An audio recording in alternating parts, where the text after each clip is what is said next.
Uh, yeah. Uh. Oh, nih. Nih, pakai ini nih. Mantap ya hilang. Ini mau, mantep mau. Gila.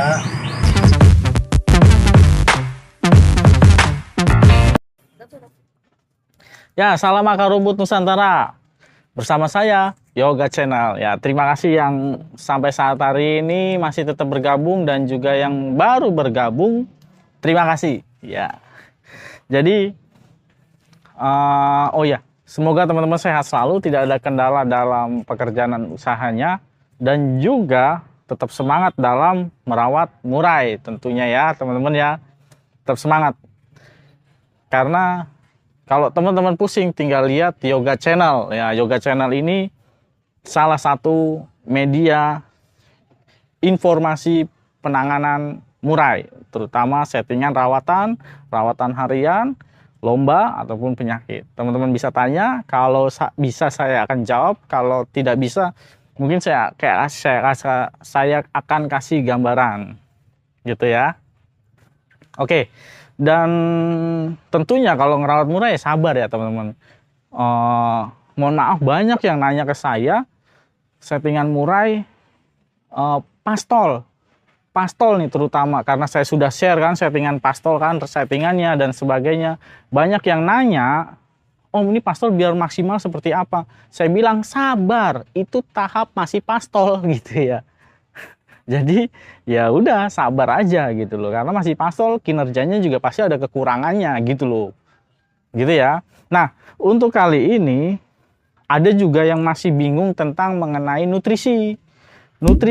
Nah, jadi saya akan bahas sekali lagi, meskipun udah pernah dibahas mengenai nutrisi, saya akan bahas mengenai nutrisi kali ini ya teman-teman ya. Jadi gini, teman-teman harus tahu yang namanya nutrisi kebutuhan burung. Jadi sebelum teman-teman gantang, sebelum teman-teman gantang lomba burung, kebutuhan harian nutrisinya teman-teman harus tahu gitu loh. Berapa gitu kan. Kalau teman-teman udah tahu, otomatis pengen lomba itu sebenarnya nggak usah di setting-setting lagi gitu. Nggak usah di setting dijor-jor kenceng-kenceng lagi gitu. Enggak gitu loh, karena ya kebutuhannya sebenarnya udah tercukupin kan sebenarnya. Contohnya, kebutuhan nutrisi murai itu 30-35%. Itu ada datanya gitu. Dan itu juga saya pernah bilang seperti itu, 30-35. Kalau teman-teman akar rumput pernah nyimak, saya sudah pernah bahas seperti itu. Kebutuhan ini juga buat teman-teman mungkin yang baru ya, yang baru nyimak ya, kebutuhan nutrisi murai itu 30-35% gitu. Nah, itu bisa didapat dari apa gitu? Sebenarnya bisa didapat dari pola pakan. Pakannya apa aja yang bisa didapat? Contohnya fur. Teman-teman lihat aja kandungan furnya, proteinnya itu berapa, cek gitu. Misalnya saya sebut merek ya yang 20% ke bawah nih, misalnya nutrisinya. Misalkan salah satunya Topsong. Itu kan di bawah 20%, sekitar 19%. Berarti kalau udah 19%, kalau teman-teman seorang pekerja gitu kan tidak sempat ngerawat yang full time untuk ngerawat murai burung gitu ya. Tentunya kan pakai fur, apalagi kalau ditinggal-tinggal gitu ya. Tentunya pakai fur. Kalau furnya udah 19%, berarti kebutuhannya jangkriknya itu berapa gitu. Kalau teman-teman biasanya ngasih 7, 10 ya, 7 atau 10 gitu kan.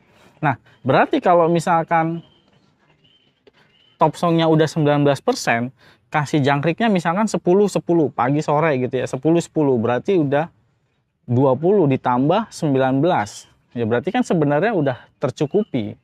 Itu belum dikurangin dari aktivitas murai dari pagi sampai sore. Kan dia gerak, jadi kan ngebuang tenaga, energi gitu ya.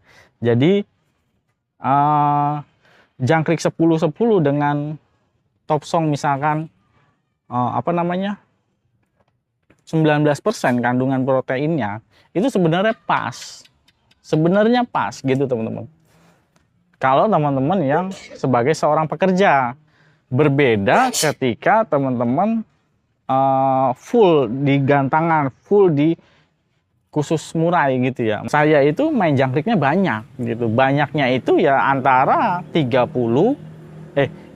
20 sampai 35. Itu sebenarnya mencukupi untuk kebutuhan nutrisinya 30 sampai 35%.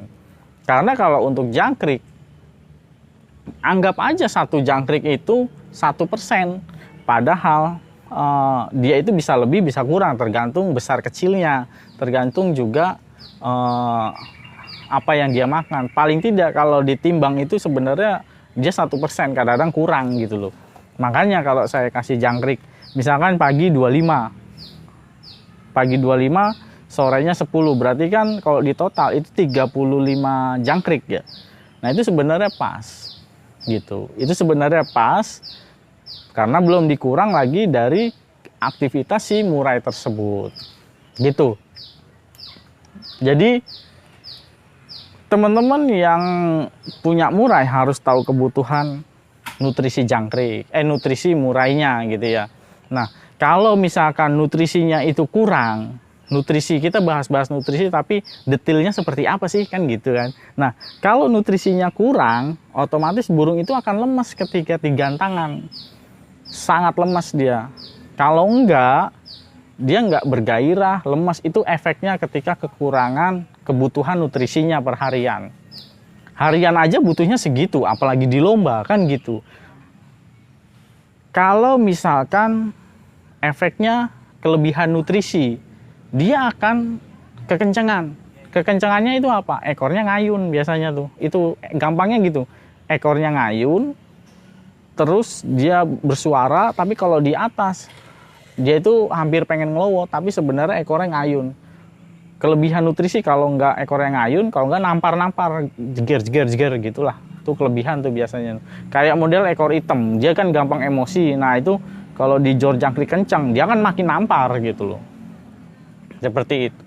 Jadi ada kalau kelebihan nutrisi dia akan nampar-nampar, kekurangan dia akan lemes, tidak bergairah, dan juga kurang semangat murainya, apalagi dilombain gitu loh. Gitu ya teman-teman. Jadi lucu ketika teman-teman gantang dengan settingan jangkriknya misalnya 55 nih, dengan settingan jangkrik 55, tapi ketika digantangan bisa sampai sujud, nggak mungkin gitu, nggak mungkin full power ekornya gibas-gibas gitu ya, hentak-hentak gitu ya, nggak mungkin teman-teman. Kebutuhannya dapat dari mana gitu loh, tenaganya dapat dari mana gitu loh. Oke, mungkin teman-teman pakai super feed yang kandungan proteinnya itu bisa di atas 40% ya, bahkan hampir 49% ya. Itu ekornya akan ngayun. Efeknya kalau proteinnya ketinggian, ekornya ngayun teman-teman. Ekornya ngayun. Kalau nggak percaya teman-teman bisa coba gitu. Teman-teman bisa coba. Kalau kelebihan nutrisi proteinnya ya, kita lihat proteinnya ya, itu akan seperti apa. Ekornya ngayun gitu. Ngayun gini nih. Ting gitu. Seperti itu. Kalau kekurangan dia lemes, udah nggak bergairah sama sekali gitu. Digantangan ya. Nah, sebelum teman-teman lomba, kalau misalkan settingan hariannya udah pas, baru kita bisa bawa lomba. Paling tidak settingan hariannya itu harus tahu dulu. Seperti yang saya sudah bilang, part 1 sampai 4 coba aja. Jadi saya fokuskan main jangkrik. Kalau teman-teman ditinggal-tinggal keluar kota dan sebagainya, jadi tidak ada waktu untuk ngerawat murai, teman-teman boleh main fur, tapi ya jangan harap hasilnya itu lebih baik dari yang totalitas merawat murai main jangkrik full dengan settingan mungkin sama seperti saya gitu ya. Jangan harap hasilnya itu akan lebih baik dengan pola yang kurang perawatannya gitu, jangan samain gitu. Kalau teman-teman sebagai pekerja yang meninggalkan murai beberapa hari gitu ya, ya itu nggak apa-apa, main pur dan main jangkrik gitu loh, main kroto, tapi krotonya nggak usah banyak. Tapi kalau saya nggak main, saya full di jangkrik gitu, karena memang fokusnya ke lomba gitu ya. Jadi buat teman-teman kalau mau ngerawat murai, mau ngelombain terutama ya, harus tahu dulu kebutuhannya. Kebutuhan nutrisi itu 30-35. Kalau misalkan lebih dari itu, dia ekornya ngayun. Efeknya itu ngayun. Kalau kekurangan, dia lemes. Ketika di lomba, coba teman-teman lombain. Misalkan murai biasa, rata-rata lemes. Rata-rata tuh lemes. Karena apa? Kalau misalkan lemes itu ya kekurangan. Kalau misalkan kekencengan, ya itu berarti kelebihan nutrisi. Misalkan pakai Superfit, pakai kroto juga dia kelebihan, teman-teman, bisa kelebihan. Kroto full itu bisa kelebihan nutrisi, kroto itu tinggi proteinnya. Nah kalau jangkrik itu ya satu jangkrik ya 1%, bahkan bisa kurang, bisa lebih, tapi rata-rata sih kurang gitu, kurang dari 1%, anggaplah 1% gitu aja gitu teman-teman. Jadi saya di sini menjelaskan lagi mengenai konsep nutrisi. Pahami konsep nutrisi. Jadi kebutuhan murai itu hariannya 30-35% nutrisinya. Itu kebutuhan harian. Kayak orang itu kan sebenarnya minum itu kan 2 liter per hari gitu. Itu bagus, tapi kalau kurangan ya kurang gitu kan. Nah kalau misalkan untuk di burung murai batu, dia itu 30-35. Itu kebutuhannya. Jadi kalau itu kebutuhannya udah tercukupi, otomatis kalau mau kegantangan, itu sebenarnya tinggal mainin di emosinya. Karena birahinya sudah dapat, karena biasanya 30-35% itu birahinya dapat, teman-teman. Birahinya tidak kekencengan, tidak kurang, itu stabil pas. Nah, ketika di gantangan, sebenarnya kita tinggal nambahin emosinya aja. Main di ulet Hongkong hariannya. Teman-teman bisa cek di settingan murai hari H yang saya sudah share. Jangan males-males cek. Banyak di situ. Saya sudah memberitahu, tinggal teman-teman mau ngikutin atau tidak, nyimak atau tidak, ya silahkan. Tapi pokoknya kalau misalkan teman-teman ada yang nanya ke saya, entah itu japri pribadi gitu ya, nanya settingan murai, kalau teman-teman belum ngelihat part 1-3 sampai 4, nanya settingan, maunya langsung instan gitu ya, saya nggak akan jawab gitu. Lihat dulu settingannya part 1-4. Kalau teman-teman udah ngikutin dan sebagainya, dengan argumen teman-teman sudah ngikutin, saya akan cari tahu benar atau tidak gitu loh. Karena saya bisa tahu dari teman-teman nanya itu, teman-teman udah pernah ngecek atau belum, udah pernah nyoba atau belum. Jadi saya tidak bisa dibohongi kalau misalkan untuk nanya-nanya settingan murai, karena saya tahu gitu. Banyak yang seperti itu teman-teman. Jadi contohnya ini nutrisi gitu ya. Oh berarti waktu yang nanya, oh berarti nutrisi itu seperti apa, dan akhirnya sekarang saya jelasin lagi gitu ya. Jadi kalau contohnya kayak ini, ulet kandang itu nutrisinya tinggi banget, hampir sama kayak Superfit, tinggi banget proteinnya itu. Makanya kalau pakai itu bagus, memang kencang banget, burung akan keluar-keluar terus gitu, bagus. Tapi kalau saya tidak menyarankan, karena apa ya, efeknya itu yang susah seandainya kita mau jual ya burungnya. Oke teman-teman, dari misalkan dari Bandung, daerah Bandung mungkin, ataupun di Cianjur gitu ya, ulet kandang tersedia banyak. Tapi ketika di Jakarta itu susah ulet kandang.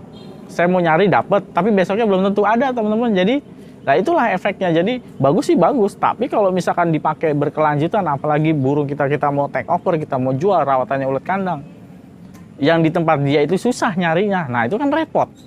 Jadi jangan merepotin kita dan juga orang lain kalau dia mau beli gitu loh. Makanya saya tekankan di sini, mainnya jangkrik aja paling gampang gitu loh. Gitu ya. Jadi kalau saya mainnya jangkriknya 20 sampai 30. 35 itu pagi, sorenya saya kasih 10. Gitu. Sorenya sedikit karena apa? Aktivitas dia itu berkurang karena dia kebanyakan diem. Berbeda ketika dari pagi sampai sore. Dia itu jangkriknya banyak karena aktivitasnya juga aktif, burung itu kan aktif.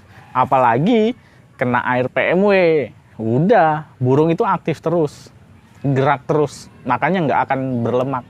Seperti yang sudah misalkan Ares atau Colin, efeknya makin lama makin gacor. Jadi teman-teman bisa nyimak settingan rawatan murai bersama Yoga Channel, karena Yoga Channel salah satu channel yang bisa bikin teman-teman paham konsepnya mengenai burung murai, paham konsepnya mengenai settingan rawatan murai.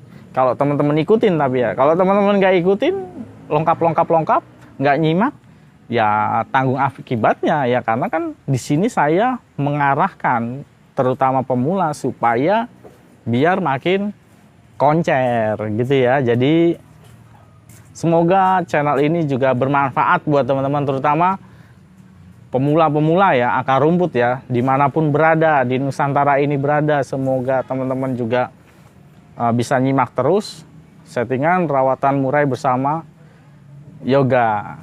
Mungkin itu, kurang lebihnya saya mohon maaf kalau misalkan ada kata-kata yang salah.